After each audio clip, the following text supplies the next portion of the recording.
If you look at the satellite feed over Detroit and Windsor right now, you see two things.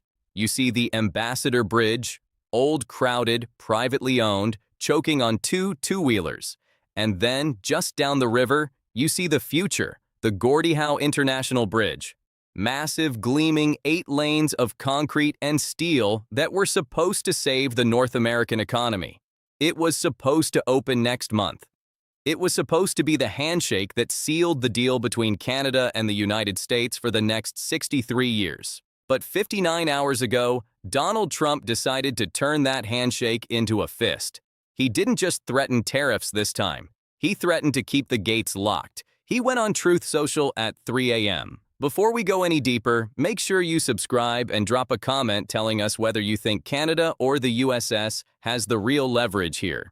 Your engagement keeps this independent analysis alive and declared that the United States would not staff the customs plaza on the American side unless Canada met a list of impossible demands. He thought he was holding a knife to Canada's throat. He thought Prime Minister Mark Carney would panic, fly to Mar-a-Lago, and kiss the ring. But that's not what happened. Carney didn't fly to Florida. He didn't even raise his voice.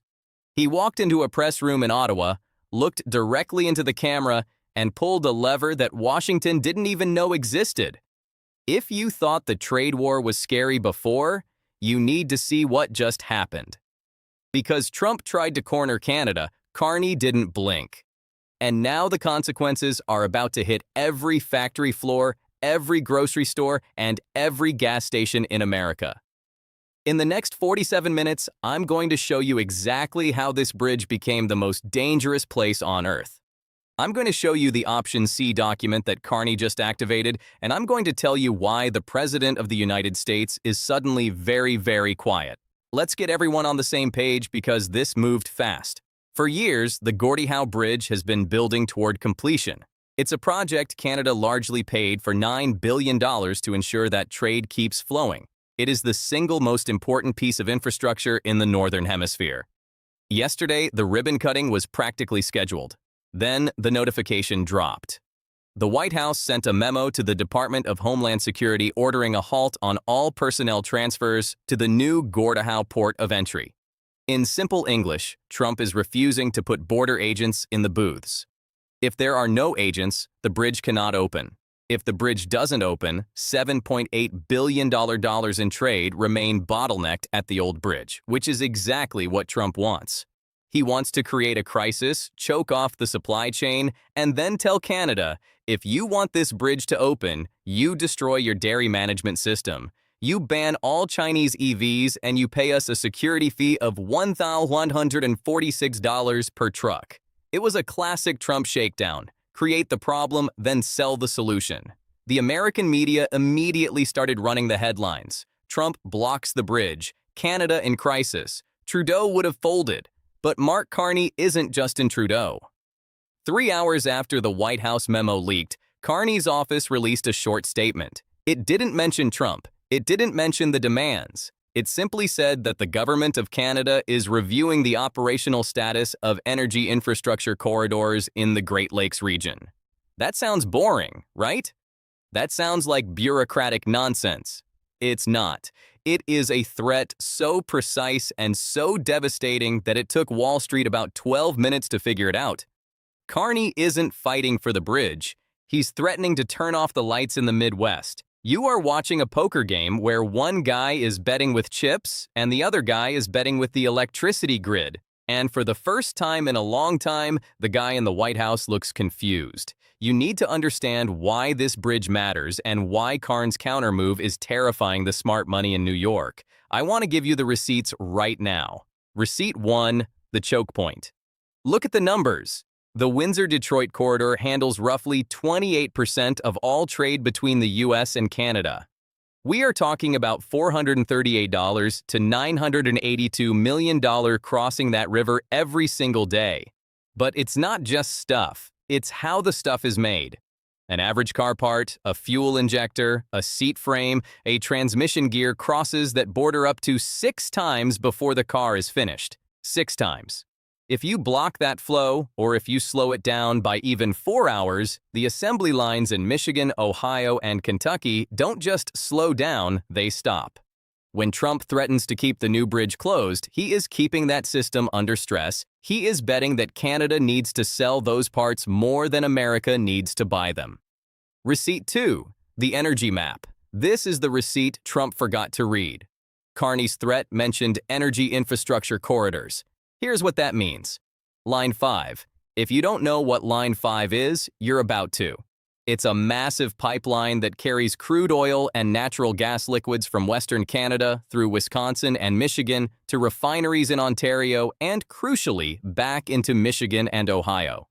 It supplies 58% of Michigan's statewide propane needs. It supplies the jet fuel for Detroit Metro Airport. It supplies the refineries in Toledo that make gas for the Midwest.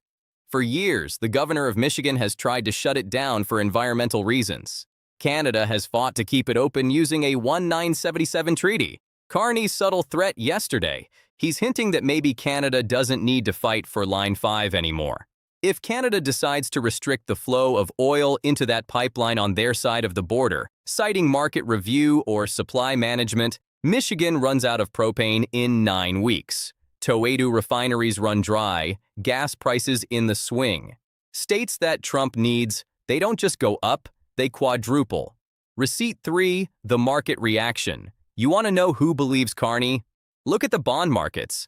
The moment the news hit that Carney was reviewing energy corridors, the Canadian dollar didn't crash. It actually ticked up 0 pests. Why? Because traders know that Canada holds the commodities. Meanwhile, futures for Midwest heating oil spiked 7% in 11 minutes. That is the market telling you that they know Trump is bluffing and they know Carney has the actual barrel of oil. Receipt 4, the union silence. Here is the dog that didn't bark. Usually when Trump announces a protectionist move, the Teamsters and the UAW are the first ones cheering "Protect American jobs, close the border." Go check their Twitter feeds right now. Silence. Why? Because the UAW knows that the Gordie Bridge isn't a Canadian project. It's a survival project for Detroit automakers. They know that if that bridge stays closed, Ford and GM lose $6.2 billion to competitors in Mexico and the South.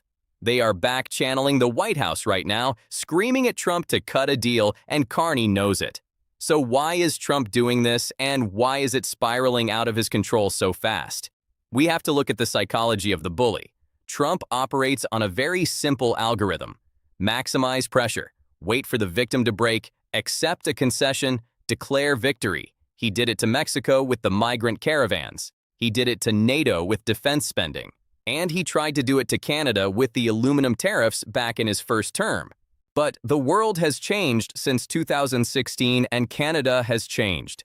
Trump is losing control because he is using a 20th century weapon against a 21st century economy. He thinks the border is a gate he can lock, but the border isn't a gate anymore. It's a server. It's a pipeline. It's a just-in-time delivery algorithm. When he threatens to block the bridge, he thinks he's blocking Canadian lumber and Canadian steel. He thinks he's punishing foreigners. But because of 30 years of integration, he's punishing his own voters. If he blocks the bridge, the factory in Grand Rapids shuts down.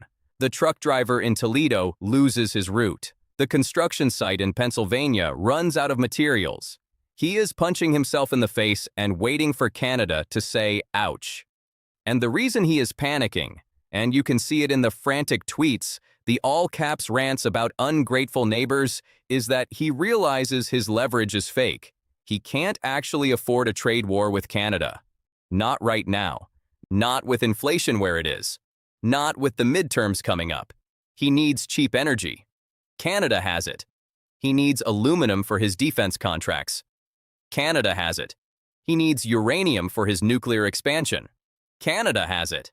Canada's not China. We don't sell you cheap plastic junk you can buy from Vietnam. Instead, we sell you the stuff your civilization is built on: energy, food, minerals.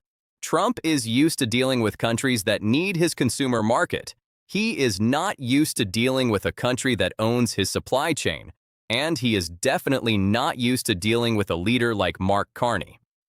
Let's talk about the man on the other side of the table. Mark Carney, former governor of the Bank of Canada, former governor of the Bank of England, the man who managed the G7 financial crisis. This is not a drama teacher. This is not a career politician who speaks in sound bites. Carney is a central banker. He thinks in terms of risk premiums, leverage ratios, and systemic shocks. When Trudeau fought Trump, he tried to charm him. He tried to appeal to shared history. He gave him photos of his dad. Carney treats Trump like a distressed asset. Notice what Carney didn't do. He didn't call Trump names. He didn't rally a protest. He didn't appeal to the international rules-based order because he knows Trump doesn't care about rules.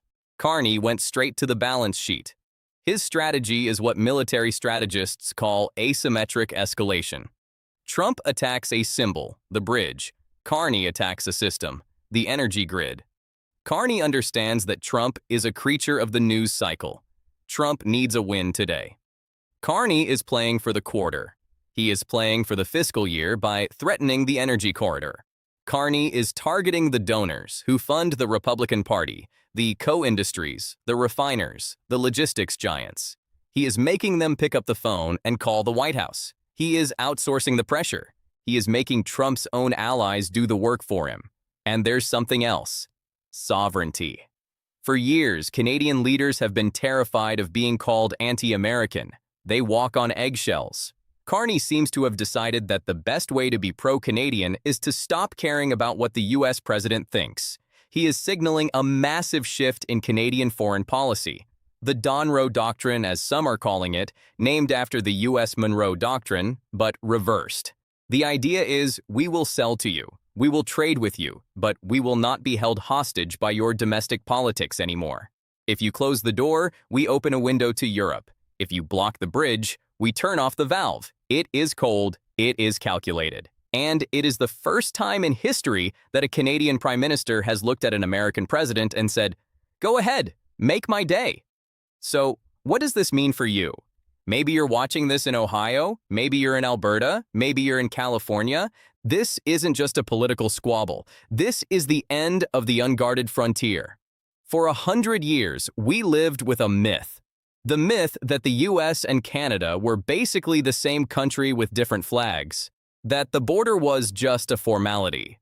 That myth died this week.